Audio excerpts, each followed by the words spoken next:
السلام علیکم، صبح بخیر، گڈ مارننگ اور آداب سے آپ دیکھ رہے ہیں باخبر سویرا. اور باخبر سویرا میں آج میری باتیں اس لیے کھلی ہیں کیونکہ میچ آج جو ہو رہا ہے ڈھاکہ میں پاکستان اور بنگلہ دیش کے درمیان وہ بڑے زبردست موڑ پہ آ گیا ہے. زبردست موڑ پہ. اچھا، اب سے کچھ دیر پہلے تک 9 وکٹیں تو گر گئی تھی. ابھی کیا سچویشن ہے ذرا دیکھ لیتے. آل آؤٹ ہو گئے جی.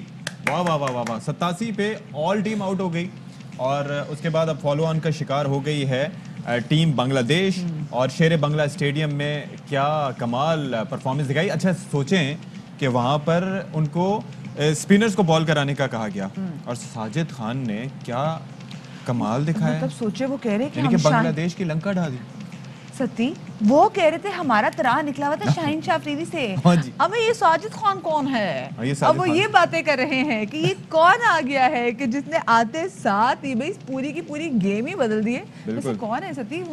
اسپنر اینڈ ہی ٹک 8 وکٹس اور 42 رن دیے. 15 اوور میں 4 میڈن کرائے. اور کیا ساجد کمال آپ نے بالنگ کی ہے. اور اس وقت جبکہ کہا گیا کہ چونکہ لائٹ ٹھیک نہیں ہے, روشنی پراپر نہیں ہے, تو فاسٹ بولرز بالنگ نہیں کرا سکتے. انہوں نے کہا ٹھیک ہے. ساجد خان آئے اور ایک کے بعد ایک, ایک کے بعد ایک. اور اب انشاءاللہ آج میچ کا لاسٹ ڈے ہے اور انشاءاللہ بنگلہ دیش سے ہم یہ دوسرا ٹیسٹ میچ بھی جیت ہی جائیں گے. اور جب ہم میچ انشاءاللہ جیت جائیں گے اور سارے کے سارے میچ جیت کے جائیں گے اور جب ساجد خان سب سے ملیں گے تو کہیں گے ساجد خان. نام تو یاد رہے گا, نام تو سنا ہوگا, نام تو یاد رہے گا. پھر ایسی سچویشن ہو جائے گی. میچ کے والے سے بات کریں گے اور بہت ساری خبریں ہمارے پاس ہے جو آپ کے ساتھ شیئر کرنی. لیکن پہلے ٹاپ سٹوریز. جی جناب, تو شو کے آغاز میں سب سے پہلے ہم بات کریں گے جو ڈھاکہ اسٹیڈیم میں, شیر بنگلہ اسٹیڈیم میں پاکستان اور بنگلہ دیش کے درمیان جو دوسرے ٹیسٹ میچ کا آج چوتھا روز. 2 دن میچ نہیں ہوا بارش کی وجہ سے. آج 5واں دن ہو گیا. 2 دن بارش نہیں ہوئی تھی. اوہ یس, ہاں کل ہم کہتے ہیں میچ شروع ہوگا. آخرا دن کے لیے آخری دن ہے میچ کا اور بڑا زبردست. اور ساجد خان نے بلے بھی بلے تھے شاوا بھی شاوا کروا دی ہے. اور کیا شاندار انہوں نے بولنگ کی. ہی ٹک 8 وکٹس اور رہی صحیح کسر پھر جناب نکال دی ہمارے شاہین شاہ افریدی نے. اور اگر ہم اوور آل بات کریں تو 8 وکٹیں ساجد نے حاصل کی, 1 شاہین شاہ افریدی نے حاصل کی, 1 رن آؤٹ ہوا. تو اس طرح سے حساب ہو گیا چکتا. اچھا, پاکستان کے پاس چانس تھا کہ وہ دوبارہ بیٹنگ کر سکتے تھے لیکن کپتان نے کہا نہیں, ہم کروائیں گے فالو آن. جب پاسبل ہے, وکٹ اسسٹ کر رہی ہے, بنگلہ دیشی بیٹسمین مسٹیکس کر رہے ہیں اور انڈر پریشر بھی ہے, مورال بھی ان کا ڈاؤن ہے, تو کیوں نہ ان کو فالو آن کرایا جائے. اور 213 رنز جو ہیں وہ ظاہر ہے کہ ایک بڑا مجموعہ ہے. 5ویں دن کی وکٹ پر اسپنرز کو بڑی اسسٹنس ملے گی. اور آپ یہ دیکھیں ساجد کا سیلیبریشن کا اسٹائل بھی بڑا ڈفرینٹ ہے. وہ جیسے پہلوانوں والا اسٹائل ہے اور بڑے مزے سے سیلیبریٹ کرتے ہیں. اور مونچھیں بھی چیک کریں ان کی, یہ آہستہ آہستہ ایک نیا اسٹائل آئیکن بھی بنے گی مجھے لگتا ہے. اسٹائل آئیکن ابھی آپ دیکھیں گے آنے والے جو لڑکے ہیں نا, ابھی جو آج کل فیشن میں بالکل یہ ساجد خان کا اسٹائل فیشن میں آ جائے گا. اور یہ دیکھیں, یہ دیکھیں جو بوائے نے آ کے ہمیں سرپرائز کیا نا, یہ ستی کمال ہو گیا نا. آئی ایم شیور کہ ایک اچھے ماحول سے واپس آئیں گے. اور ابھی آپ کو پتا ہے پھر آگے ویسٹ انڈیز کی ٹیم بھی یہاں پر موجود ہے, تو ٹیم کا مورال آپ چیک کریں کہ کتنا ہائی ہوگا, جتنی اچھی پرفارمنس دے رہی ہے ابھی یہاں پہ. بالکل جی, تو یہ بڑا اچھا ہے جی. اور شاہد ہاشمی نمائندہ خصوصی برائے کھیل, اور آج تو کیا کیا ان کے من میں سریلے نغمے پھوٹ رہے ہوں گے, ذرا جانتے ہیں. شاہد بھائی اسٹارٹ ہو جائیں. بالکل, ہمیں کیا پوچھیں گے, ساجد خان نے جس اسٹالنگ کی ہے اور پاکستان نے بڑا ایک فائٹنگ جو ایکشن لیا ہے کہ پاکستان نے فالو آن کیا اور فالو آن کر کے پاکستان اب یہ ٹیسٹ میچ جیت سکتا ہے. اس بڑی ٹیسٹ چیمپئن شپ کا 2nd راؤنڈ چل رہا ہے, دوسرا سائیکل چل رہا ہے. اور اس میں ضروری ہے کہ پاکستان جتنے بھی اوے ٹیسٹ میچز کھیل رہا ہے یعنی ملک سے باہر کھیل رہا ہے وہ ریلیٹیولی پاکستان کے آسان ٹیسٹ میچز ہیں. جیسے بنگلہ دیش میں ہے پاکستان کی ٹیم, جس کے بعد اگلے سال سری لنکا میں ہے, تو یہ ریلیٹیولی آسان سیریز ہوں گی. تو پاکستان کو جیتنی چاہیے. پاکستان نے 87 رنز پر جس طرح آؤٹ کر کے بنگلہ دیش کو فالو آن کیا ہے, یہ ظاہر کرتا ہے کہ پاکستان کی ٹیم پروگریس کر رہی ہے. اور ہاشمی صاحب, یہ ساجد خان نے تو یہ گیم مزید حلوہ کر دی ٹیم کے لیے. وہ آئے ہیں اور آتے ساتھ ہی جس طریقے سے وکٹس لیے ہیں وہ تو چھا گئے بالکل. اے منڈا کتوں آیا ہے؟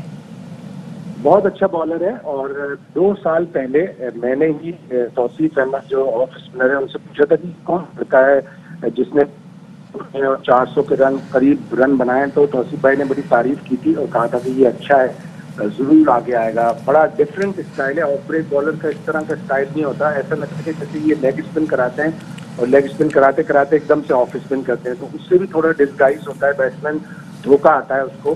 اور اس پچ پہ اسسٹنس تھا, گو کہ اتنی بارش بھی ہوئی تھی, اتنی خراب روشنی کی وجہ سے کھیل بھی ضائع ہوا, تو بڑا ریمارکیبل ہوگا کہ پاکستان یہ ٹیسٹ میچ جیتے.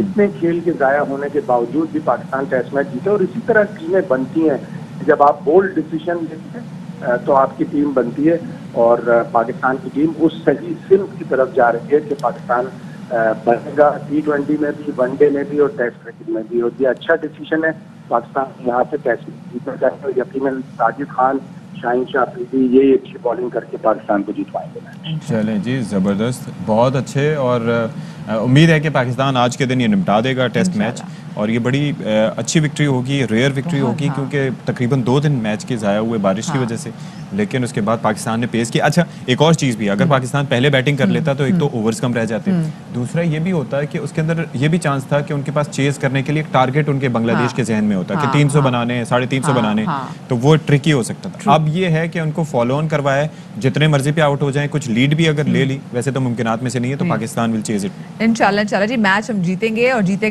گا پاکستان جیتے گا. شاہد ہاشمی صاحب, بہت شکریہ آپ کا, نمائندہ خصوصی. انفیکٹ صاحب ہمارے ساتھ رہے گا, کیونکہ دیکھیں ایک طرف تم سیلیبریٹ کریں کہ Pakistan is doing really well in cricket, لیکن اس کے ساتھ ساتھ اگر ہم پاکستان کا ماضی دیکھیں اور ہم اپنے کھیل کی بات کریں, تو جہاں پہ کرکٹ تھا, جہاں پہ ہاکی تھی, جہاں پہ اسکواش تھا, مطلب انفارچونیٹلی مجھے اسکواش تھا اس لیے کہنا پڑ رہا ہے کیونکہ دیر واز اے ٹائم جب ہم نے دیکھا ہے کہ جی ہاشم خان, جہانگیر خان, جان شیر خان, انہوں نے اسکواش کی دنیا پہ راج کیا ہے. لیکن اب ہمارا جو اسکواش کا گیم, جس میں پاکستان پوری دنیا میں جانا جاتا تھا, پاکستان کا پوری دنیا میں کہتے ہیں ایک ٹیرر تھا اس گیم کو لے کے, اب اس میں ہم تنزلی کا شکار ہیں. ابھی آپ دیکھیں نا جو ایشین چیمپئن شپ ہوئی ہے ستی, اس میں بھی 5ویں نمبر پر ہے, اس میں 5ویں نمبر میں انڈیا اور جاپان دونوں نے ہرا دیا ہمیں. چلو جاپان کی تو خیر ہے, جاپانی بڑے تیز ہیں, لیکن یہ انڈیا سے ہار گئے. دیکھیں شاید بھائی ذرا بتائیں یہ کیا ہو رہا ہے. لیکن اس سے پہلے کہ آپ اس پہ اپنا نقطہ نظر دیں, جو جہانگیر خان اور جان شیر خان ہیں, جو لیجنڈری ہمارے اسکواش پلیئرز ہیں, ان کی جانب سے کیا ریئیکشن دیا گیا اس مایوس کن کارکردگی پر, پہلے وہ دیکھیے. نہایت ہی افسوس کی بات ہے کہ ہم ایک زمانے میں اپنی کھیل کے اندر ورلڈ چیمپئن ہوا کرتے تھے, اور 30 سال برٹش اوپن چیمپئن رہا ہے پاکستان, اور ہمیشہ نمبر 1 پوزیشن رہتی تھی. اور وہ کنٹریز جو آج ہمیں جیت رہی ہے, اس میں جیسے انڈیا ہے, جاپان ہے, جب ان چیزوں کو ہم دیکھتے ہیں تو مجھے بڑا افسوس کے ساتھ کہنا پڑتا ہے ہمارا یہ لیول نہیں تھا. بڑی افسوس کی بات ہے جب مجھے معلوم ہوا کہ ہماری ایشین ٹیم سینئر چیمپئن شپ کے لیے گئے تھے, اور وہ انڈیا سے اور جاپان سے انہوں نے شکست کھائی ہے. تو میں سمجھتا ہوں کہ یہ ایک بہت شرم کی بات ہے. چلیں جی, شاہد بھائی اب ذرا بتا دیں کہ مایوسی کا اظہار تو ہو رہا ہے, لیکن کیا وجہ ہے؟ ٹیلنٹ پول میں کچھ کمی ہو گئی ہے, اس طرح سے پروموٹ نہیں کیا جا رہا ہے اس کھیل کو, ہو کیا رہا ہے؟ ٹیلنٹ پول کم ہو گیا ہے اشفاق, اور ضروری ہے کہ ہمارے جو وزیر اعظم ہیں وہ خود اسپورٹس مین ہیں, اور میری ان سے اچھی خاصی ملاقات رہتی تھی, بات چیت رہتی تھی جب وہ وزیر اعظم نہیں تھے. وزیر اعظم بننے کے بعد سے ظاہر ہے ان کا اسٹیچر بہت ہائی ہو گیا. ایز اے اسپورٹس مین وزیر اعظم ہیں, ہمارے وزیر اعظم خود اسپورٹس مین رہے ہیں, تو اب ان کو اسپورٹس کو ترقی دینی چاہیے. اور اسکواش کے لیے جس طرح کامیاب جوان پروگرام کیا, اسی طرح کامیاب اسکواش پروگرام ایک شروع کریں. جانشیر خان کو دیں, بہت سے پلیئرز جہانگیر خان کو دیں, اور کہیں کہ ہمیں اگلے 3-4 سال میں اچھا ایک چیمپئن بنا کے دیں. ضرور دیں گے یہ لوگ, لیکن میرا خیال ہے حکومتی سطح پر اب اس کی بہت زیادہ ضرورت ہے کہ اس کھیل کو اٹھایا جائے. اس میں ہمارا زبردست ماضی تھا, ہم اتنے چیمپئن تھے, تو ہمیں ہمارے وزیر اعظم کو, ہماری حکومت کو, ہمارے ارباب اختیار کو ضروری ہے کہ جہانگیر خان, جانشیر خان اور جتنے بھی ہمارے فارمر چیمپئنز ہیں ان کو انوالو کر کے اسکواش کے کھیل کو دوبارہ زندہ کریں. بالکل, کیونکہ ہمیں لے کر آنا ہے اسکواش کو اس مقام تک واپس جہاں پر اسکواش پہلے کھڑا تھا. بہت شکریہ جی. ہمارے نمائندہ خصوصی برائے کھیل شاہد ہاشمی صاحب ہمارے ساتھ موجود تھے. ایک طرف تو ہم سیلیکٹ کریں اپنی پرفارمنس کرکٹ میں, دوسری جانب ہم دیکھ رہے ہیں کہ اسکواش میں جس میں مطلب ہمارے لیجنڈری ہیروز موجود ہیں, وہ بھی کتنے ڈس ہارٹن ہیں, ڈس اپوائنٹڈ ہیں, جو اب کرنٹلی پاکستان کے جو پلیئرز اسکواش پلیئرز ہیں ان کی پرفارمنس ہے, تو اللہ کرے جی اس پہ خاص کر توجہ دی جائے. اور ساتھی مطلب وہ ممالک جن کی پہلے پرفارمنسز اچھی نہیں تھی, انہوں نے اپنا کہیں نہ کہیں لوہا منوا لیا, اور ہم جو کہ راج کر رہے تھے, جن کی حکمرانی تھی, ہم نیچے آ گئے, سمجھ میں نہیں آئی. اور دوسری ایک چیز یہ ہے کہ جس طرح سے انہوں نے کہا کہ اٹس ناٹ جسٹ دیٹ کہ